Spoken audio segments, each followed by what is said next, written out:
everyone, welcome back to Cooking Very Soon. As I said last night in my pineapple video, I made the pineapple upside down mini cakes for church social day, which they were a big hit. I did have one left. I didn't even get to try one. I really wanted to, but I let everybody else have them. I was going to make 2 more cakes this weekend, a total of 3 cakes. One for the church, one for my husband's birthday, and one for me, which is a lemon pound cake. Right now I'm making the one for his birthday, which is tomorrow. He's usually my cameraman. He helps me out with pushing the buttons for me on the camera. Right now he's taking a nap, so I'm having to do it by myself.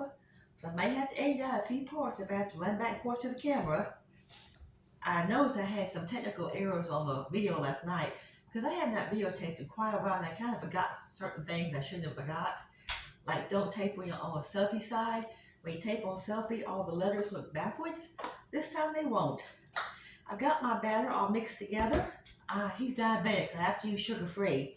I'm making him this 0 sugar-free classic yellow. To give it some flavor, I'm mixing in a box of sugar-free butterscotch pudding. So the cake's going to kind of have a butterscotch flavor. This would be some sugar-free vanilla icing. I'm putting it in this big Bundt pan style. And I'm breaking my own rule again. I sprayed it with this baker spray. It has flour in it. I'm doing that so it kind of falls out nice and looks really pretty for a birthday cake. When you're spraying a Bundt pan, always be sure to spray the sides of the tube here because that's where your cake will break when you try to take it out. That's the most likely place to break is around this tube. So spray the whole thing and spray the tube also on the sides of it. When I bake in the oven, I always put my baking pan on top of the cookie sheet just in case of an error and something boils over or cooks over, it won't make a mess in your oven. Just like that. Perfect, perfect. All right. I might need to tell you, I didn't tell you this last night, but look at my new oven I got. We had installed last year after we redid the kitchen due to the fire. I got Agri brand AGA French oven. It has 2 different big ovens. One's a regular oven with 7 function, and the other oven is a convection oven. I use it more than anything. I love it. I didn't think I liked it at first, but I got used to it, and I just love the way it cooks. But when you're cooking it, you have to lower your temp by 25 degrees on whatever your recipe says. Like this cake here says 325, so I set it to 300. Last night it said 350, I set it to 325. You just always remember to deduct 25 degrees when you're using a convection oven. Okay, I have this already together. I kind of changed the box directions up just a little bit. Instead of a cup of water, I put in a cup of milk to make it more moist and more dense. No, actually a cup and a half. Because of the pudding made it a little extra more stuff to stir in, I need a little more liquid, so I put a cup and a half of milk. Instead of 3 eggs, I put 4. That makes it more moist and dense. And instead of oil, I put a 1/3 cup of melted butter. I think that tastes a lot better than the oil does. I have it all mixed together. I'm going to pour it in my pan now.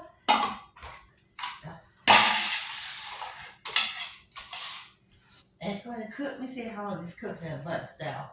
It's going to cook 34 to 43 minutes. No, 39 to 43. So I will check it in about 40 minutes after it's been cooking and see how it looks.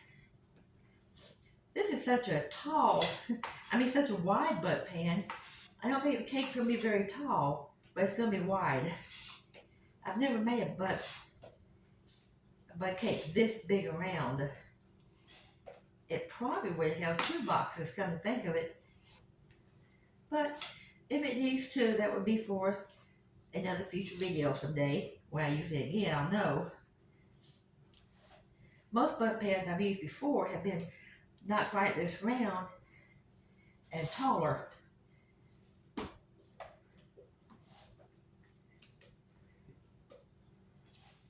This was just a little more, I guess call it more shallow, not quite as tall, but it's rounder. A whole lot rounder. Come think of it.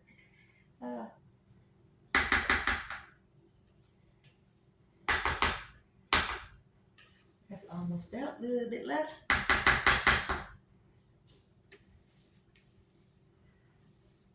Okay. Get all my cake batter in.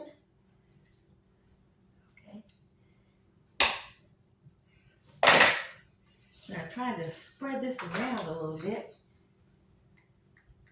Yeah, that's going to be nice. See right there if you can tell a little bit? Ugh. nice and even all around. Get some of the bubbles out, air bubbles out. That's gonna be really pretty, I think. Okay, we'll put it in the oven a second. I'll check it 40 seconds and let y'all see how it looks. And we will be back in a snap.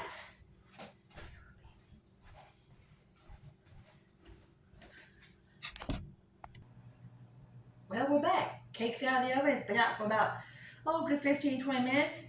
As I said, this is a lot wider and more shallow butt pan than I've used in the past. So it's a lot bigger cake, a lot wider. And it swells up over half inch, over half high. It's almost to the top, but not quite. Instead of putting it on my wire rack, because it's so big, I'm gonna go ahead and just flip it over on the cake pan. I'm gonna store it in because I don't want to have to transfer it a second time and maybe break it. So we'll see how this goes like this. Fingers crossed. And by the way, my cameraman's helping me now, so he's getting to see his birthday cake. You're not supposed to tell him that. Well, I told him it's for your birthday. I don't have birthdays What do you anymore. have? What do you have here? I think I made it. Look, it came out perfect. Came out beautiful. Not one piece cracked or broke. It is gorgeous. I'll let it cool a little bit more and then put this yummy icing on it. This is all zero sugar free. What flavor? Yellow cake. I mixed in sugar-free butterscotch pudding, making butterscotch flavor, and with a sugar-free vanilla icing. Okay, we'll let this cool just a little bit longer, and we'll be right back after I ice it. Well, now I'm ready to ice it. This will take a little while to ice. I'll show you when I'm done with it. But I wanted to let you know that this sugar-free cake and icing also comes in chocolate. Chocolate and vanilla. That's the only two flavors it comes in, and it's by PILLSBURY. But my husband, he just prefers the vanilla and the yellow cake over the chocolate. But I know a lot of people out there may love the chocolate flavor, sugar-free. I'll get back with you in a few minutes, and this is done. Bye.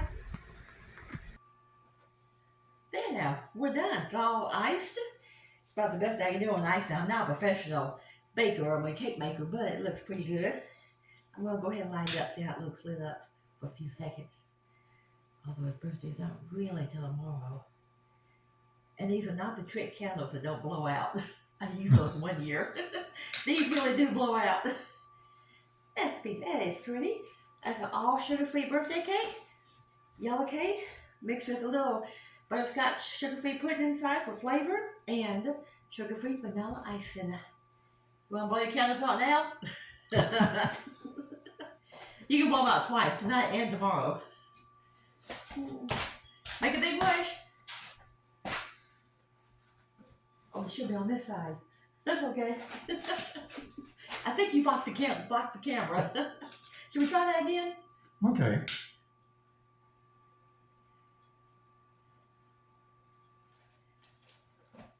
Yeah, come around here and blow them out. Okay. You've got to know. She got me out of bed to do this. That's right. That's why I'm in my house coat. Can't let my cameraman sleep all day and all night.